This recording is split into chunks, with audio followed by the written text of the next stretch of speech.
Saudações cósmicas, eu sou Rogério Temporim e estamos aqui para nosso curso de tarô, nossa formação livre em taroterapia. Estou muito feliz de estar disponibilizando esse curso aqui para vocês, que é a reunião de muitos conhecimentos que eu fui adquirindo, desenvolvendo ao longo desses anos todos aí, trabalhando com esoterismo, com espiritualidade e coisas afins. Esse vídeo aqui ele vai ser o vídeo introdutório, a gente vai falar um pouquinho da história do tarô, vamos daqui a pouco destrinchar isso aí um pouquinho, mas eu queria antes de tudo dar algumas preliminares aí do que a gente vai fazer durante o curso e dizer para você que esse curso ele é uma coisinha assim na sua formação, porque ele vai trazer a informação para você poder usar o tarô, mas você precisa de treino e de muita dedicação.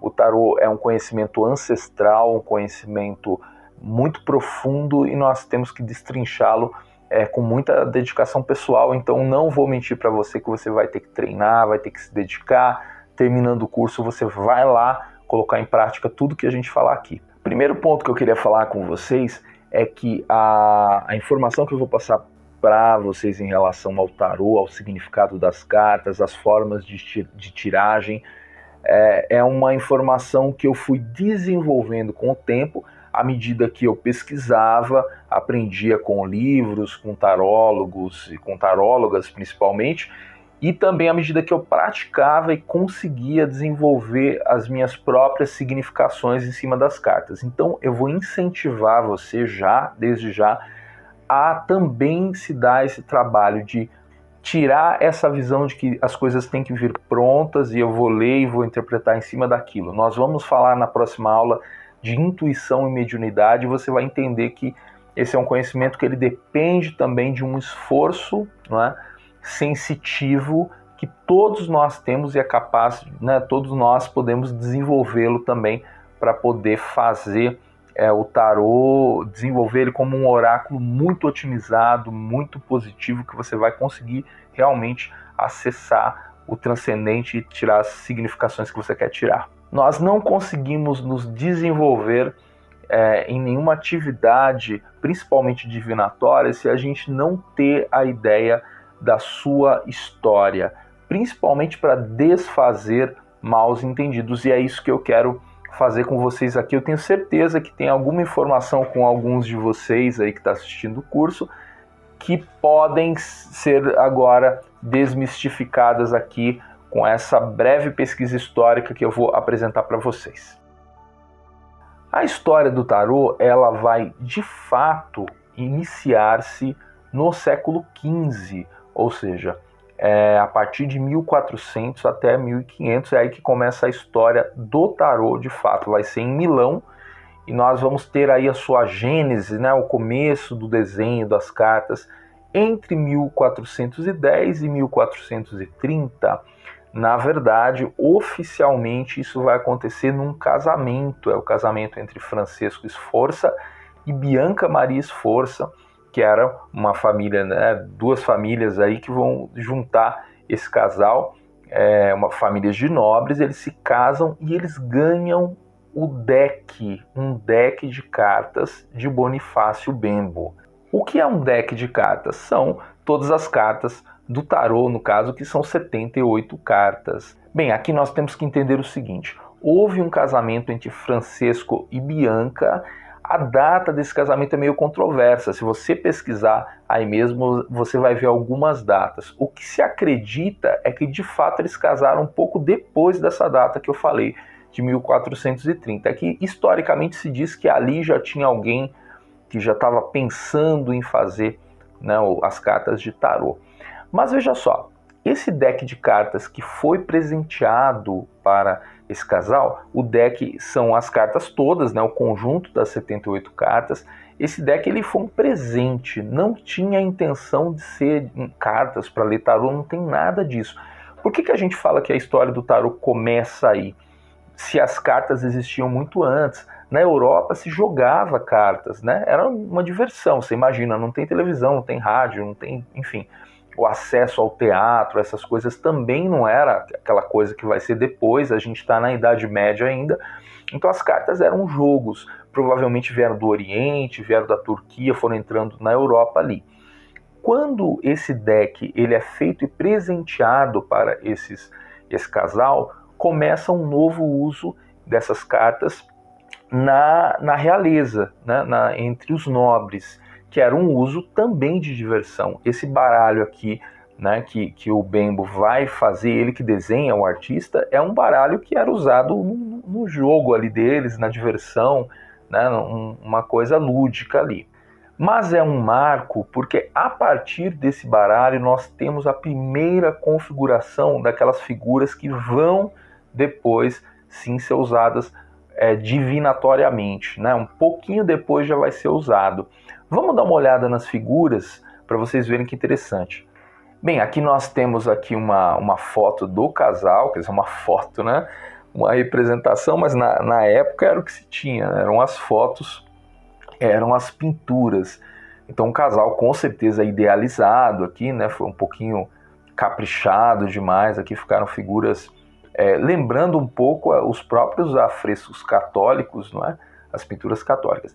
E aqui do lado já algumas cartas do deck. Vejam, essas cartas, essas figuras são originais, elas estão no museu lá na Itália. O baralho, né, original foi conservado durante muito tempo, ou pelo menos um baralho da época, que se sabe que é da época. E aqui a gente tem as figuras, né, que são usadas no baralho aí do Bembo, né, que o Bembo vai desenhar. Então já temos aqui o que seria alguns protótipos dos arcanos que nós vemos hoje desenhado nos baralhos que nós conhecemos. É interessante você saber que existem vários baralhos de tarô, né, vários decks de tarô. Deck é a palavra usada.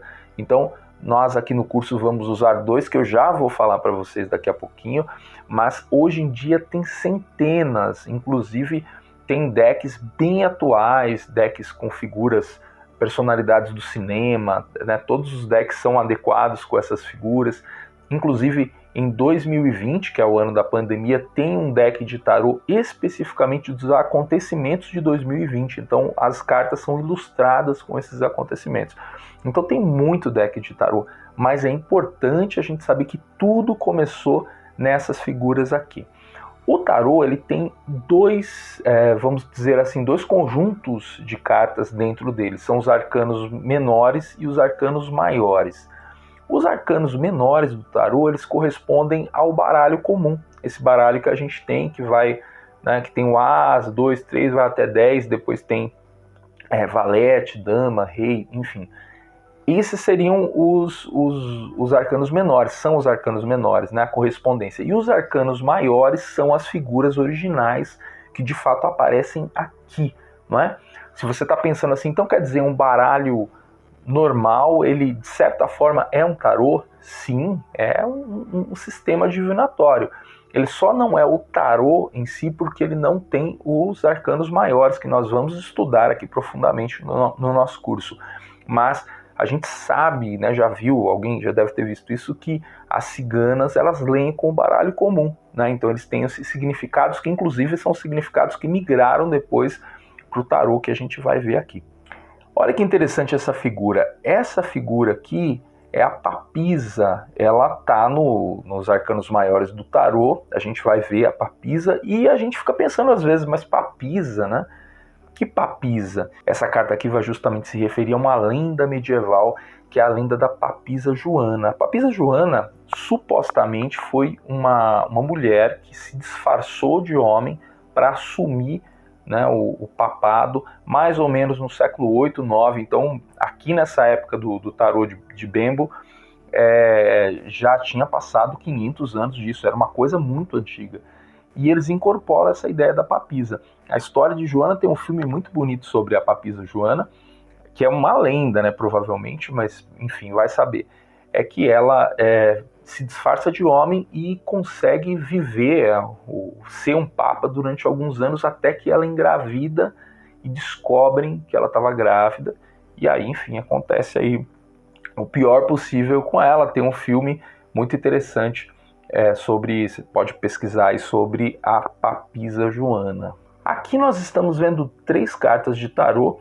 As duas primeiras são duas desse deck que a gente está falando do Bembo, que aqui está escrito embaixo que é do Esforça. Esforça é quem ganhou o tarô, né? Do casal que ganhou. Eles acabaram dando nome ao deck, mas na verdade a gente tem que valorizar quem desenhou o tarô, que foi o Bembo. Pois bem, temos aqui a Roda da Fortuna, que é uma carta que nós vamos entender, né, que está nesses arcanos maiores, né? São 22 cartas dos arcanos maiores.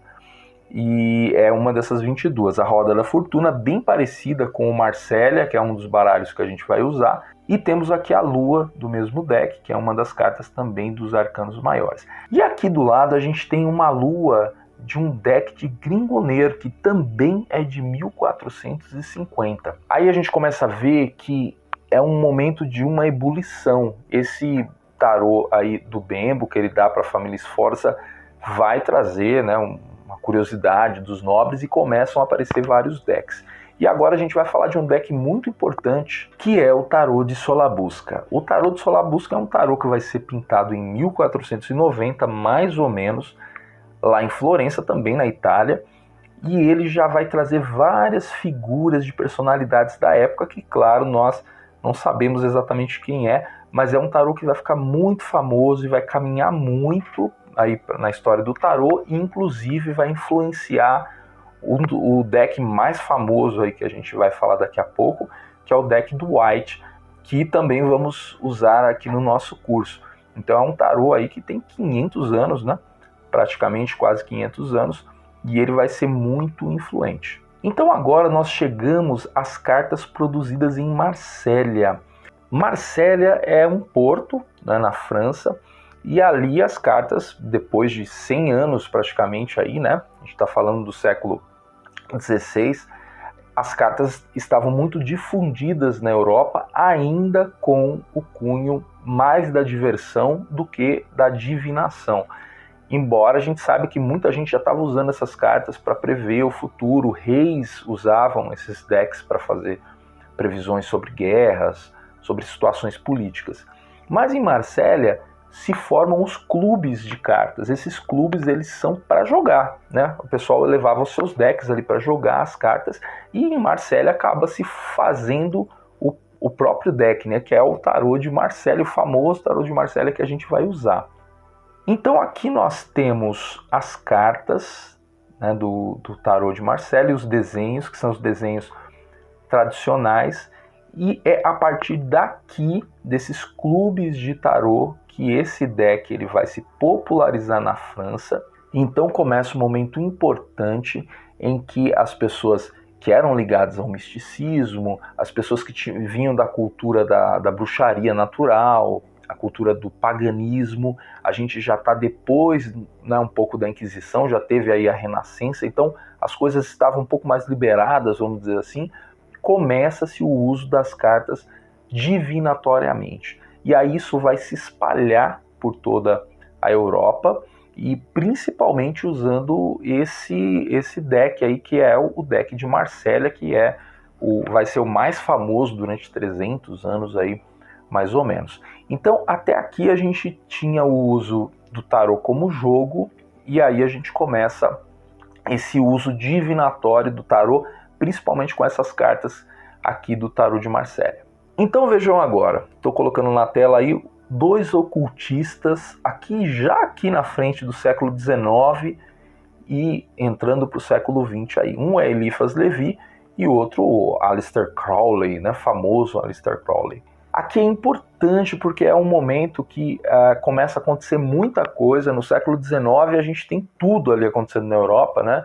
É Darwin, Freud, enfim, o Crowley, né, que nasce aí, o Levi também, mas o Crowley vai fazer muita coisa no século XX já, né?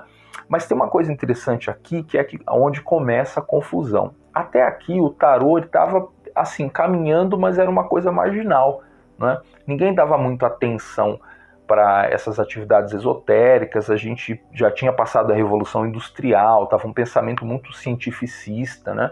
Essa coisa do domínio da natureza, pela tecnologia. Então, assim, existia um preconceito muito maior do que há hoje, inclusive, em relação a essas atividades.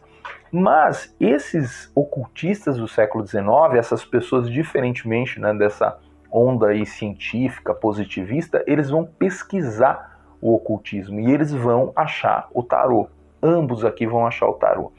E aí começa uma grande confusão. A partir das pesquisas desses ocultistas, que vão pesquisar também o Egito Antigo, vão pesquisar a Mesopotâmia, ficou o mito de que o tarô tem sua origem lá no Egito, né? Que o tarô tem a origem, por exemplo, na Cabala hebraica, que são informações que acabam se misturando. E, na verdade, isso não é fato, né? O tarô mesmo, o baralho do tarô, ele tem uma origem histórica ali no século XV, que a gente acabou de falar, e depois ele vai começar a fazer o diálogo com esses outros saberes, né? Que aí começa a se descobrir o Egito. O Egito é uma descoberta que começa aí no século XIX, os estudos mesmo, né? E para decifrar os hieroglifos e toda essa história toda. E aí esses ocultistas vão recuperar esse conhecimento do tarô, vão também se interessar pelo ocultismo egípcio, pelo que vem da Suméria e todas essas informações que se tinha ali acesso, mas essa pesquisa deles também causa essa confusão que a gente tem que deixar de lado, né? A gente tem que entender que essa origem do tarô é no século XV mesmo ali.